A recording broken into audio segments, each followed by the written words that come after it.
На рассмотрении 4 инвестиционных проекта, реализация которых, по мнению инвесторов, сможет положительно сказаться на социально-экономическом развитии республики. Главные требования – рентабельность проектов, обеспечение рабочими местами, договоренность с кредиторами и экологическая составляющая.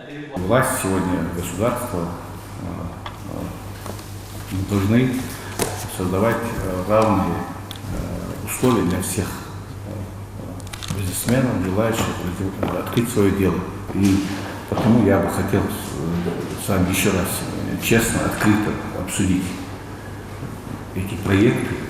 Хасан Богатырев представляет проект лесоперерабатывающего комбината. Основным его направлением станет развитие мебельной и строительной отрасли региона. По его словам, объект обеспечит 46 рабочих мест. Инвестор уверен, что возможно выйти на экспорт. Общая стоимость проекта более 300 миллионов. Срок реализации – 19-20 годы.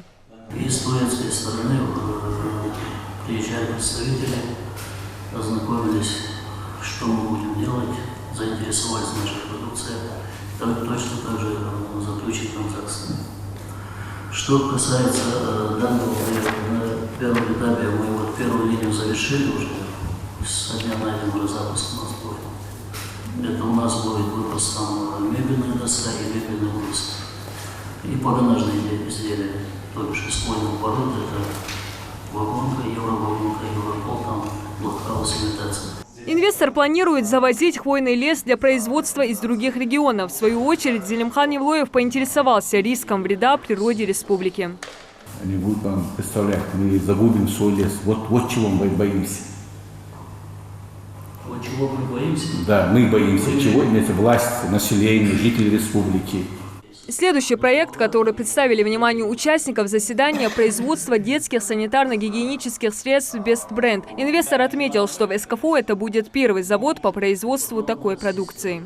У нас есть уже договоренности с поставщиками оборудования, с поставщиками сырья.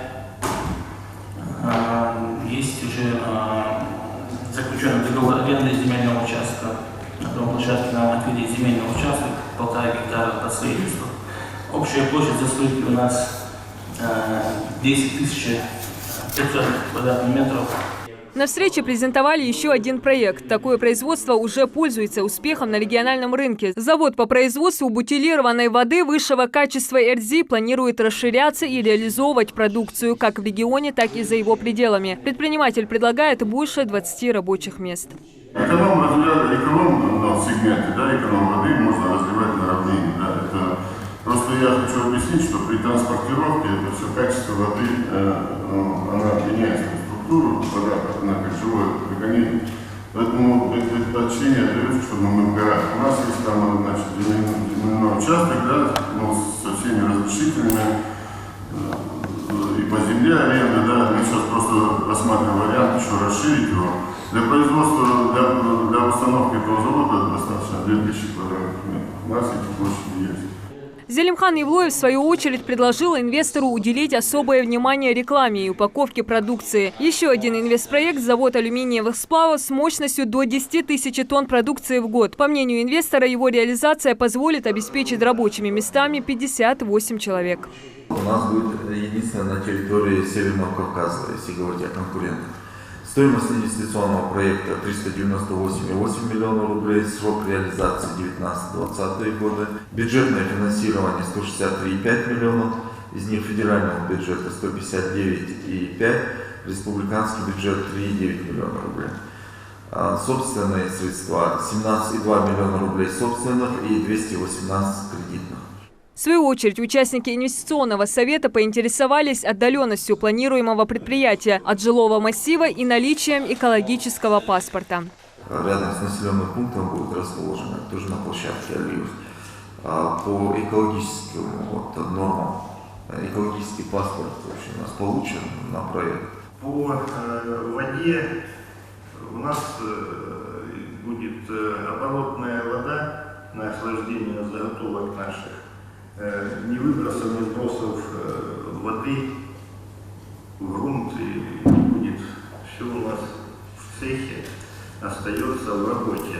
Только пополнение запасов на охлаждение воды из общего водопровода будет. Не обошлось и без замечаний. Качественное оформление бизнес-плана, документации. Словом, против представленных инвестпроектов никто на заседании не выступил. Зелимхан Евлоев, в свою очередь, поблагодарил собравшихся за насыщенную презентацию и выразил надежду увидеть инвесторов еще на инвестиционном форуме. Всех хочу поблагодарить за участие в нашем сегодняшнем заседании Президиума инвестиционного совета. Уверен, что на заседании инвестиционного совета уже вы себя будете вести так же активно, как и сегодня. Диана Дударова, Тамерлан Ужаков, Новости 24.